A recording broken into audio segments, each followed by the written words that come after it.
Olá, meu ouvinte, graça e paz da parte do nosso Senhor Jesus Cristo. Olá, você que me ouve e que entende que a Bíblia é a palavra de Deus.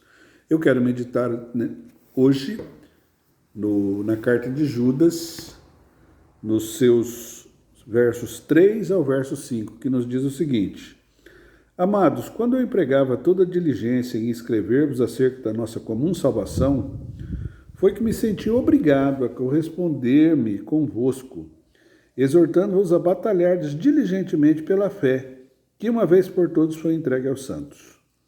Pois certos indivíduos se introduzem com dissimulação, os quais desde muito foram antecipadamente pronunciados para esta condenação, homens ímpios, que transformam em libertinagem a graça de nosso Deus e negam o nosso único e soberano Senhor, Jesus Cristo.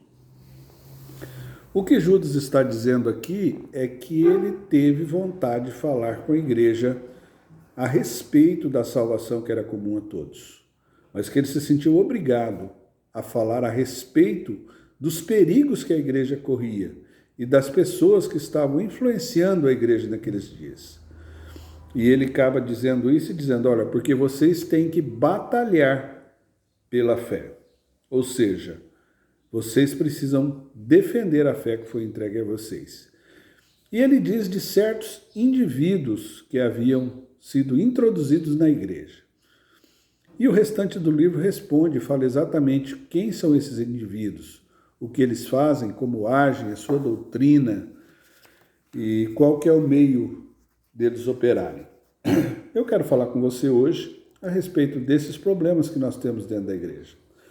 Quando Paulo esteve viajando nos seus campos missionários, ele diz que após a saída dele, indivíduos se introduziriam na igreja.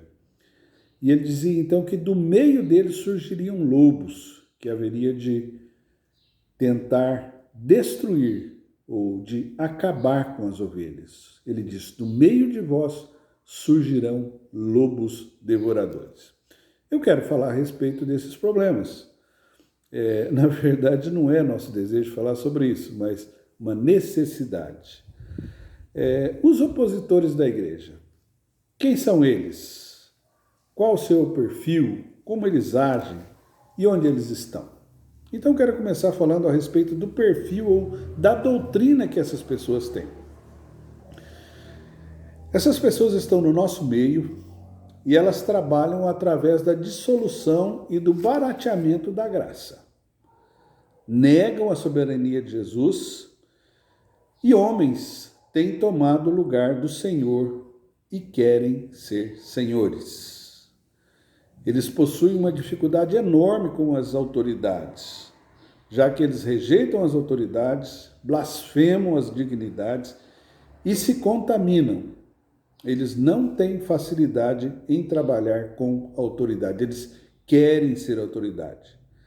Eles difamam tudo aquilo que não entendem e até no que é instintivo ou aquilo que já nasce com a gente, eles acabam se corrompendo. Eles procedem de maneira antiga, como procedeu Coré, como procedeu Balaão, como procedeu Caim. Mas onde estão esses homens? Falamos a respeito do perfil deles, da doutrina deles, mas onde estão esses homens? Eles estão no meio da igreja. Eles agem dissimuladamente, disfarçadamente. Estão no meio nosso, nas nossas festas, nos nossos encontros. Eles participam conosco. Todos falam do Evangelho, falam de Jesus, falam da igreja, falam da Bíblia. Mas, na verdade, não vivem nada disso. Qual que é o modo de ação deles? Como é que eles agem? Primeiro, eles apacentam a si mesmos e não apacentam os outros.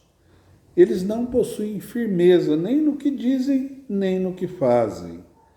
Não possuem raízes e, uma vez frutos, jamais. São murmuradores, são queixosos, são arrogantes e bajulam as pessoas por motivos interesseiros. É aquelas promessas, um monte de coisa que vai acontecer isso, vai acontecer aquilo, tudo por mero interesse. Concluindo, o grande perigo da igreja que nós temos vivido é interno e não externo. Às vezes nós nos assustamos com toda a perseguição, tudo aquilo que nós temos ouvido aí nos nossos dias, problemas os mais diversos que querem destruir a nossa fé, destruir a nossa igreja, destruir nossos princípios. Mas enquanto nós nos mantermos firmes, como Jesus disse que as portas do inferno não prevaleceriam contra a igreja, mas quando nós nos perdermos a direção e se nós deixarmos com que as coisas aconteçam dentro de nós, no nosso meio, aí é que acontece o verdadeiro perigo.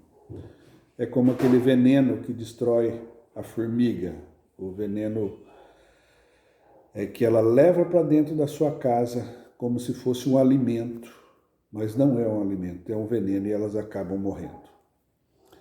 Eu queria te dizer, meu irmão, que a igreja do Senhor Jesus Cristo não é isenta de problemas. Ela sempre teve problemas.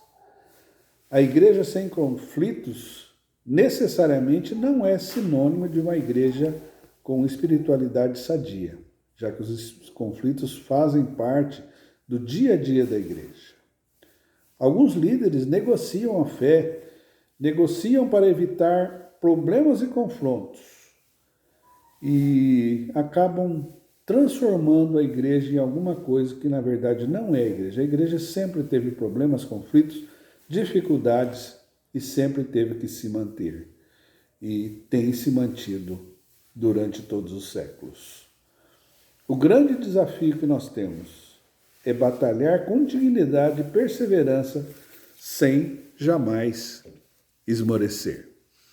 Embora os perigos venham, embora os problemas venham, embora dificuldades aconteçam, embora sejamos atacados internamente e externamente, Judas diz que nós devemos batalhar com dignidade pela nossa fé. Pois a nossa fé, aquilo que cremos, é que há de salvar o mundo. Vamos orar? Deus, nós nos alegramos porque sabemos que o Senhor é o Senhor da igreja. É o Senhor em quem a conduz, o Senhor é quem dirige, o Senhor em que segura para que ela se mantenha. Cuida de nós, tenha misericórdia da nossa igreja nesses dias tão difíceis que temos vivido, onde todas as pressões têm acontecido. Ajude-nos, ó Pai, para que não nos envolvamos, para que não deixemos que o mal cresça no nosso meio. Nós oramos em nome de Jesus. Amém.